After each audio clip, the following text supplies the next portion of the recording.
everyone. Today we have a big surprise. Michele Landsberg is coming to visit Las Perlas TV. Michele Landsberg is a journalist, social activist, and feminist. For 25 years, she wrote a column in the Toronto Star, pushing for progressive change on issues such as equal pay, abortion, sexual harassment in the workplace, and racial discrimination. She's gonna talk about Olivia Charles, so stay tuned to watch this fabulous interview with Michele Landsberg.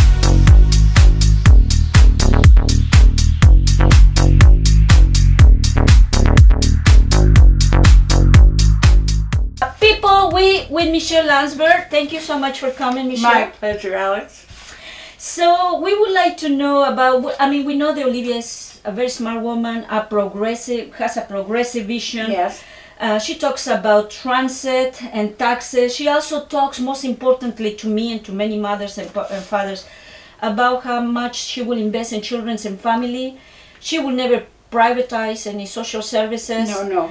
John Tory and Ford, now Roe Ford is not there, but Doug Ford is there. So what do you think about that? Look, what Olivia doesn't just talk about it. You can believe that what she says is who she is. That's what she'll do. And we know that because that's what she's always done. She was a city councilor for many years, and I remember that vividly. She was maybe the most effective councilor city council's ever had. She knew how to work with left and right and bring them together around issues affecting women, abused women, women living in poverty, children, gay youth. She was one of the very first to speak out and fund efforts to help gay youth, street youth, the homeless. She has a heart, and she has very practical ideas about how to help and how to use the city to help people who need help, and especially children. She has a very big thing. And this city life was very much improved for children when Olivia was at City Council. So as mayor, it would be a dream.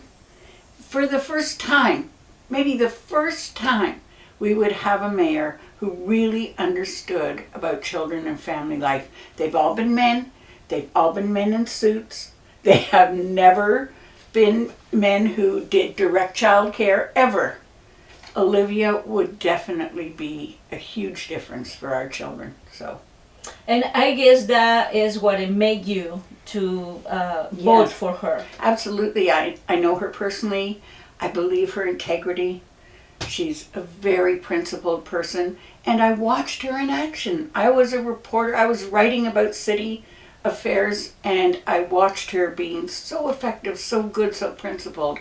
I just loved having Olivia at City Hall to represent women, One of the things about the polls, it made people confused. Like, Olivia was in the lead right, and back in June, yes, and now we have it even some behind Roe Ford, which for me is unbelievable to believe.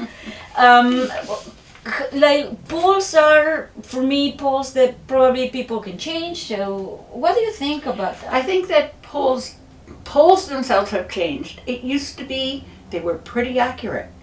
I've watched 100 elections, and the polls were often very close to what the result was. But now, in the information age, the electorate is much more volatile. People are bombarded with information, some of it incorrect, some of it sheer propaganda. They're manipulated by the internet and media of every kind, and they're changing their minds all the time. So the biggest losing idea is, let's vote to block the Fords. Let's vote for John Tory because we don't want the Fords. John Tory is just the Fords with a better education. He's from a higher class, that's all. He has exactly the same conservative ideas. All his ideas and works will benefit the corporate and the 1%. The 1%. He's from the 1%. That's who he'll work for. And second of all, he's not a very effective leader. He has failed at every undertaking. Do you remember, maybe you're a Rogers cable customer, and you can remember when he ran Rogers and invented the idea of negative option billing. Yes, I remember that perfectly. We would all have to pay for all the cable channels we didn't want unless we expressly let Rogers know not to bill us for those channels. I mean, there was so much outcry he had to drop it. He's not a very effective or clear-thinking leader. So why would we? I'd rather have Ford.